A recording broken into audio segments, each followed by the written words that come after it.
Hey John, you alright? I ain't heard from you in about a week. Are we going to do any work today or what?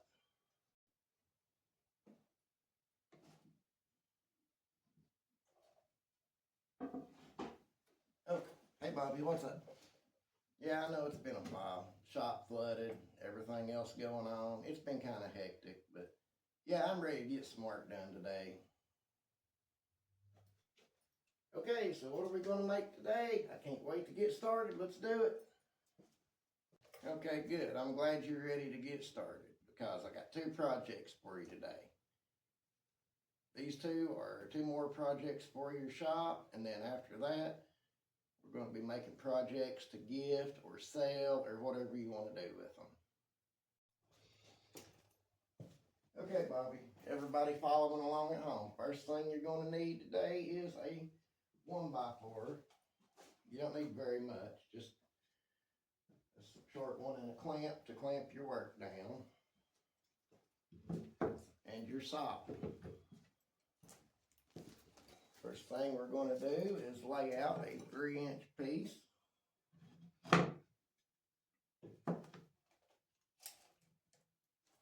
Figure out where we left our pencil. Oh, there it is. Okay. Measure out 3 inches, make your tick mark. Take your speed square, move it up to your pencil, mark your line just like you have done before. Okay, now for making this cut, I'm going to suggest you clamp down your work. This short of a piece of wood, you're not going to be able to use your square as a fence. So, I don't think anyway. Let's check. No, you ain't going to have enough room. So, but no bigger of a piece than this is, I believe you can make a pretty square cut. And if it's a little bit crooked, just for what it's going to be, it's not going to matter. So.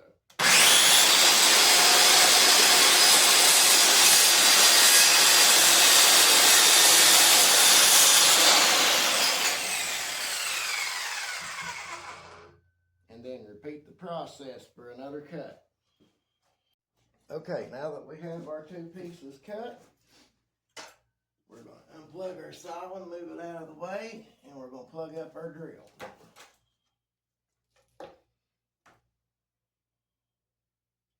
Make sure it still works after the shop flooded, and it does. And we're going to drill a pilot hole, well, 2 pilot holes through the top piece of wood, slightly down into the second one, not very far, just about a 1/2 inch from the front and back.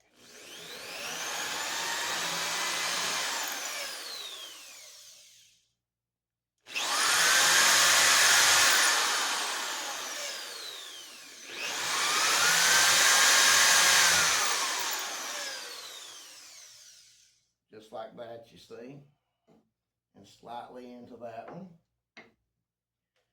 Then we're going to swap out our drill bit for our screwdriver bit.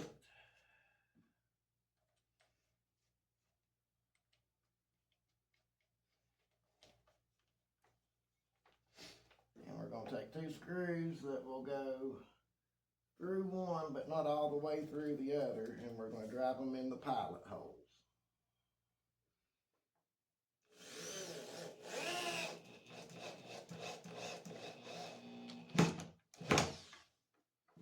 And repeat that for the other pilot hole. Okay, if you followed my instructions, you should have something that looks like this. Now, we're going to take our drill and back our screws back out. Some. You don't have to back them out all the way. You can do this with a manual screwdriver too. And if you have screws that have the big shoulder on them here, that would be great too. That would be a big help. But take a 1/4 sheet of sandpaper, fold it over it like so. Line your screws back up with your pilot holes and tighten them back down.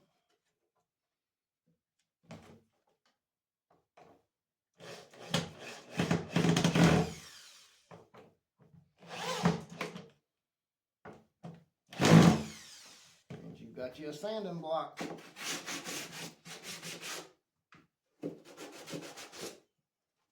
haven't bought a power sander yet, this right here will save your hands a whole lot of trouble. Now, for project number 2. You started out with a pencil sharpener, sawhorses and a workbench top. That makes you a mobile workbench you can take anywhere. And you should have a saw by now of some kind.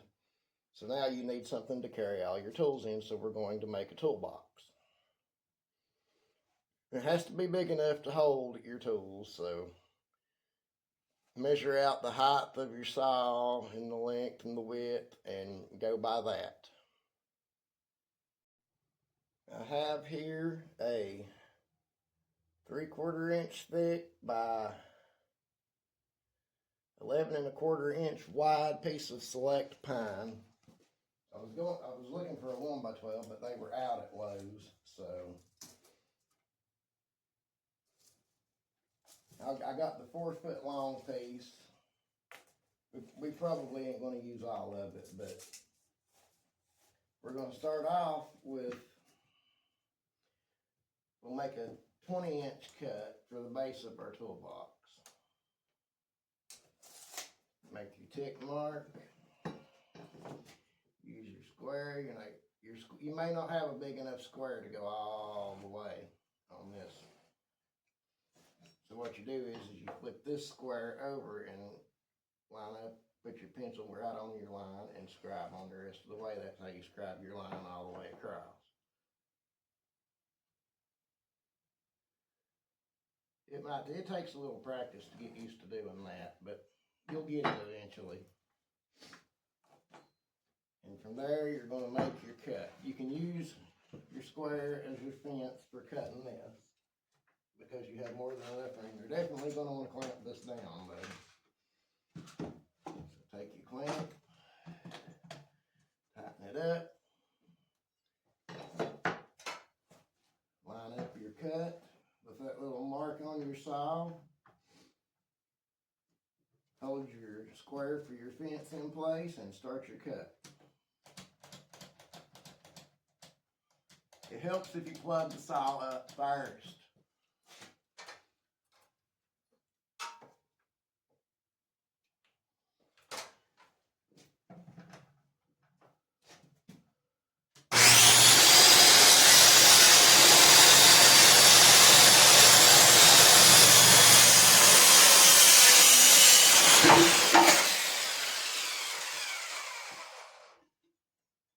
And there's your bottom.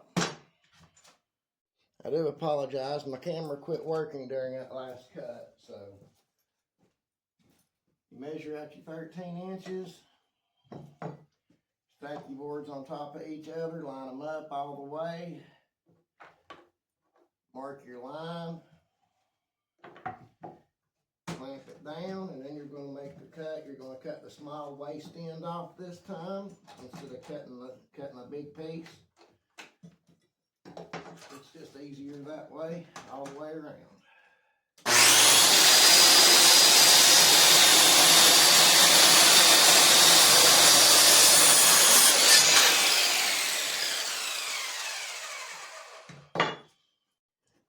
Now that you have your bottom and your ends cut, now is a good chance to break in your new sanding block.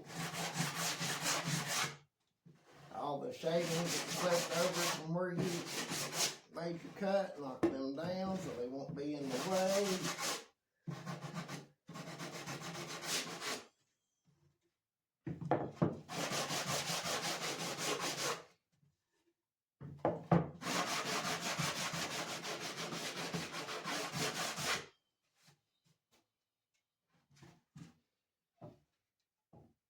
Sanding is the worst part of woodworking. It takes a while, but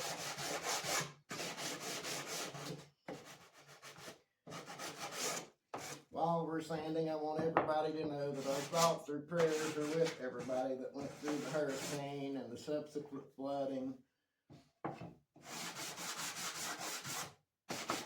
Even in my area of the mountains in northeast Tennessee, the flooding washed out 3 or 4 bridges, and a couple more have to be tore down and rebuilt.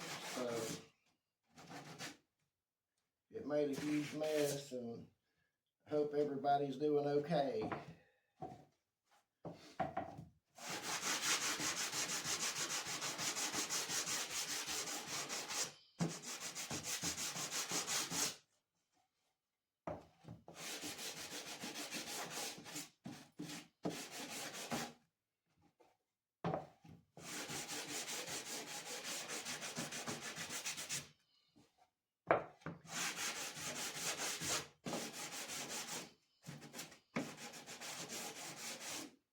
Well, I will say that a power sander is definitely a worthy thing to spend your money on. It is not necessary. People live for centuries without them. So we will get our 1x8, which is actually 3/4 by 7 1/4. This was also select pine because I just didn't feel like running around the store everywhere, but you can get a regular construction 1x8 and be just fine with it also. Okay, for our sides, we're going to need 2 pieces that are 21 1/2 inches, because our bottom was 20 inches and the thickness of the stock of our sides is 3/4 inch. So you add that 1.5 inches to it. If you can't figure that out, you can lay your bottom out and stand your ends up like they would be and measure it and get your measurement that way also. But as per usual, do your layout work.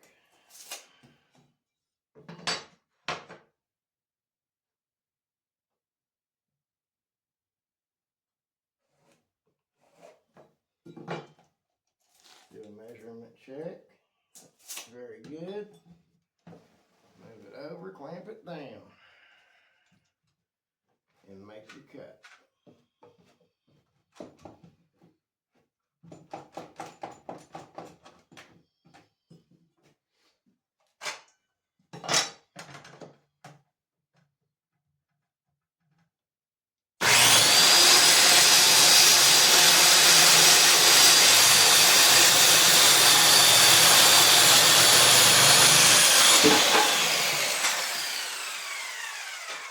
And repeat that for the second piece. Now we want to try to shape our ends. So we're going to find it about 5 1/2 inches is pretty close. A little bit more than 5 1/2 inches is pretty close to the center. So we're going to mark that. We'll take us a can of paint or stain and center that on it. And we'll draw a little bit of a curve down about midway of the can, a little bit less maybe.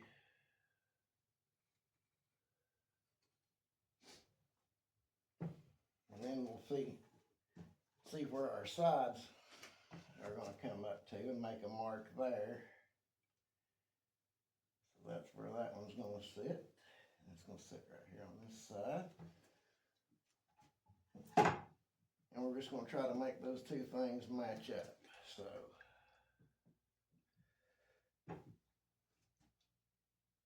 just kind of try to gradually draw you a line down there like that on both sides.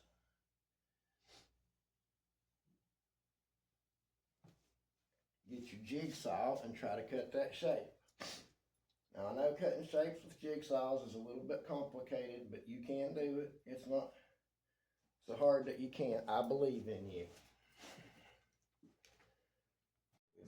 We've got our side with our drawing clamped out to where it's overhanging from the bench. On all these cuts, make sure that your cut marks are off of the bench or you're going to cut through your bench. Don't ask me how I know that. I'll never tell. Okay. I was cutting a piece of plywood one day and cut into my workbench. It happens. Take your jigsaw and try to follow along your line with the mark on your jigsaw frame there.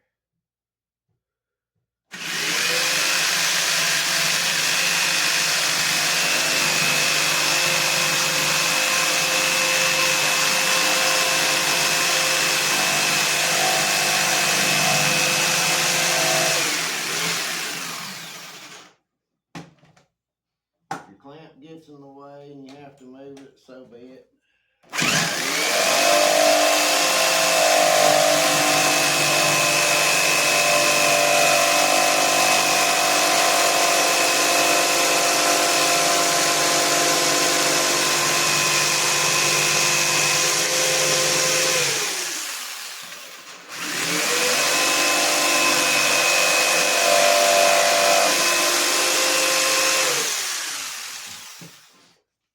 And now come back in from right here where you stopped.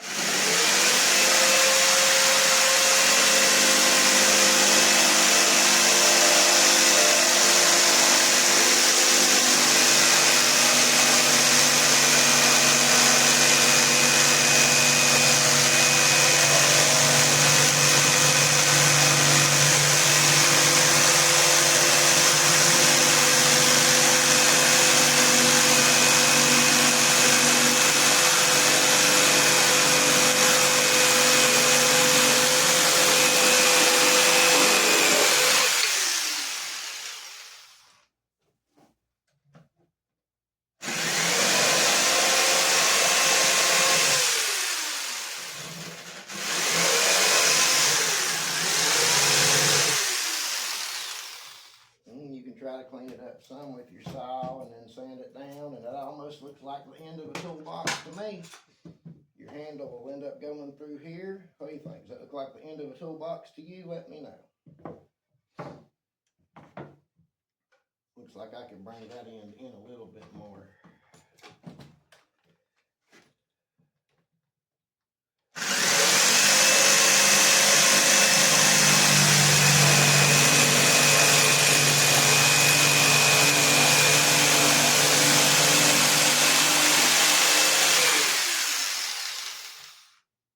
Yeah, we'll go with that. That looks good. And trace it out on the other side and repeat the process. Okay, now you have two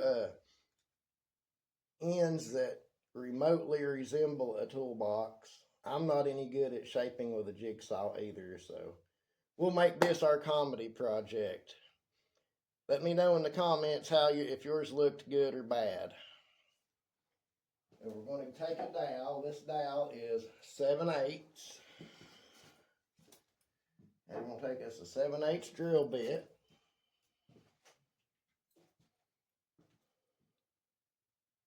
Stack them up so they're even. They're as close to even as they can be. If yours is shaped as bad as mine is, it's not going to be very even, but it'll be okay. We're going to clamp it down. Take our 7/8 drill bit, put it in our drill.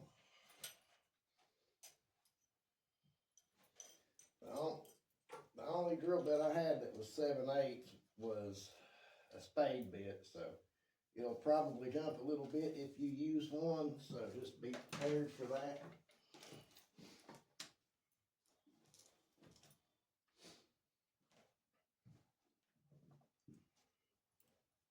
Try to find the middle.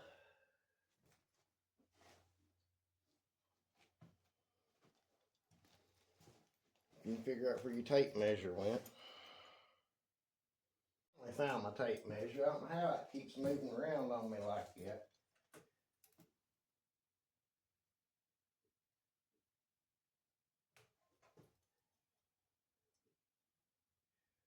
We'll go at about 5.5, maybe just a hair more for the middle. And see what that's going to look like up here at the top, because that's what really is going to matter.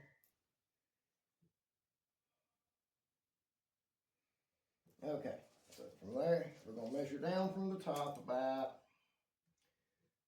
2 inches. And we're aiming for the middle of the entire toolbox, which is 5.5 inches on all the way across the bottom. I don't know what your measurement's going to be on your top, depending on how you shaped, but mine's about 2.5 of this little section. So we've got us a mark for our drill. Since I've got a spade bit, I'll just take the point of my bit and put it on my mark. Make sure everything's clamped down tight and held down and drill.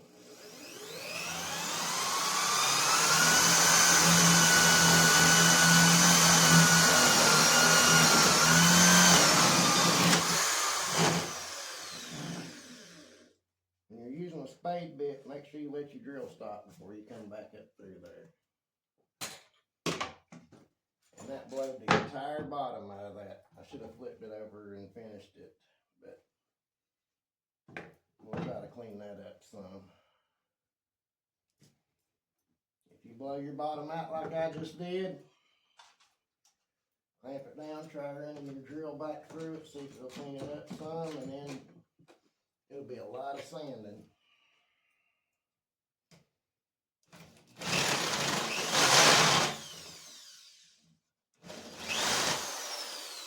If you have a Forstner bit that size, that is what you should use, or a regular drill bit. But I didn't, so.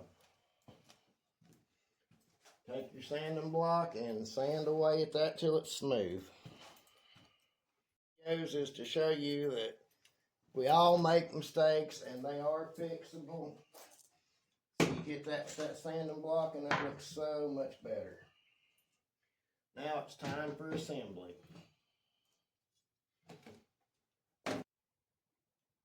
Okay, for assembly, we're going to put the ends and the sides together first and then add the bottom end. Get everything lined up and clamp. Make sure it stays lined up.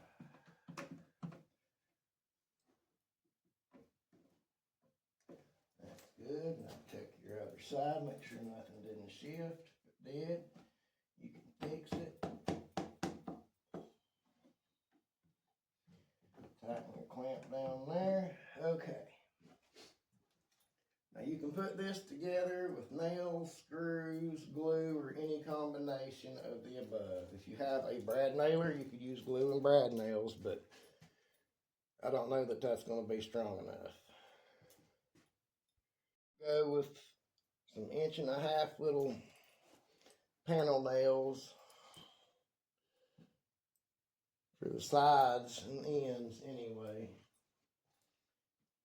If you have a very small drill bit, you can drill you a pilot hole. That will help keep it from splitting.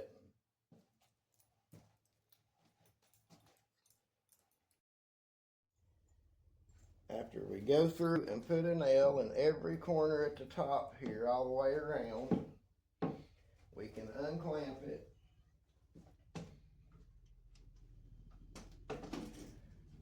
That is one of the Black Hawk helicopters flying over right now for relief efforts for the flooding. Sorry for the noise. I don't know if you can hear it or not, but if you can, I'm sorry. I apologize.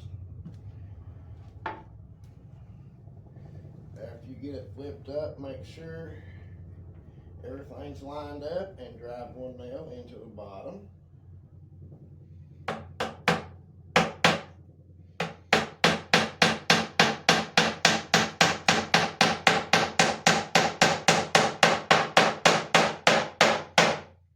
And do that all the way around.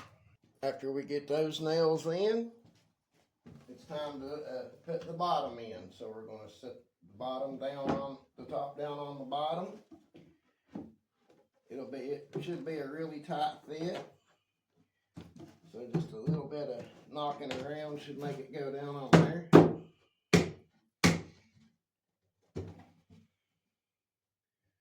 Make sure it's lined up good.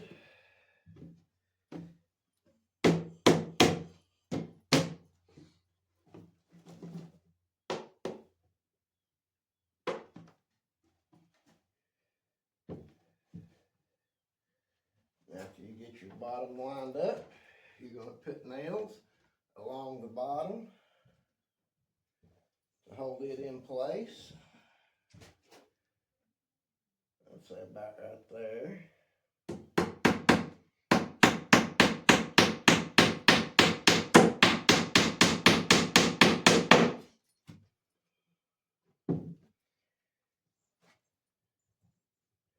And another one right here.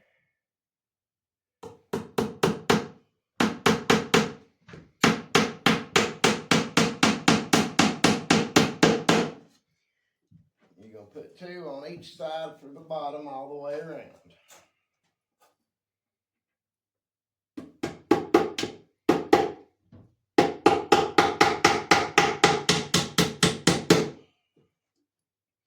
Always check and make sure that you're not driving one off, busting one through, because sometimes that will happen.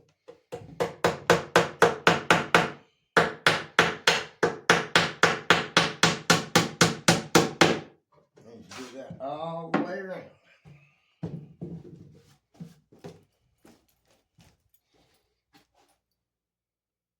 We have one final touch, our 7/8 inch dowel rod. We will start it in one hole. It will be a tight fit, so we will have to drive it through with the hammer.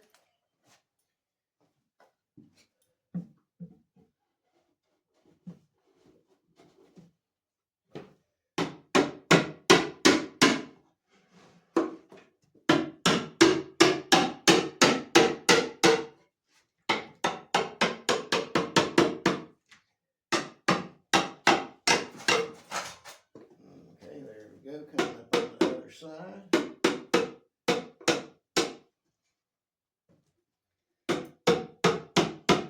Keep your hand there to feel and make sure that it's flush.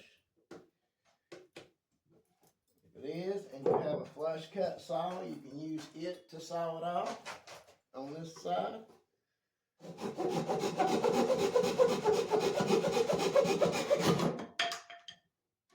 And if you want to, you can put glue on that to hold it steady. I didn't glue it because I may want to take it back out and change something later. But for now, we have a toolbox. Let's test it out, see how it works. What we'll do is put our circular saw in. It might take just a little bit of finagling to get in there. But once you get it in there, you're squared away good. Then you can put your sanding block in under that to help hold it up square.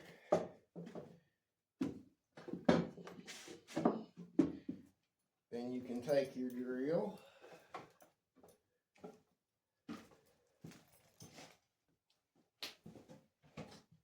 and also line it up in under your saw.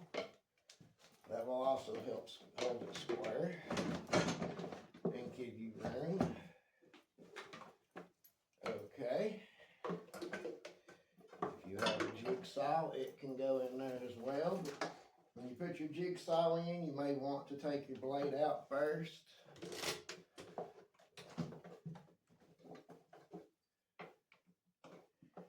Don't forget to wind your cords up to put things in. Don't be messy like me. Your pencil, your hammer. It's just a matter of getting everything in there where you need it.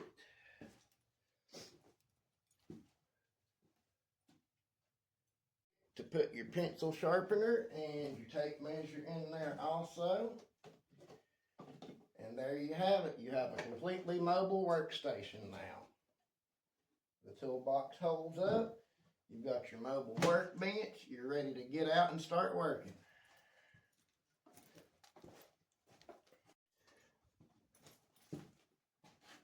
I know it's a really stressful time out there right now with the hurricanes and the flooding. And my thoughts and prayers are with you guys. I hope I was able to provide a little bit of a distraction for you. If so, if you got any value from this, please like, comment, subscribe to the channel. There'll be more to come. These projects are also great to get kids started in woodworking around 12 or 13 years old. Back in the late early 1900s, this is how people got started. They would turn about 12, they would start having projects like this. They would put together their own little workshop. But anyways, till next time, my friends, see you later.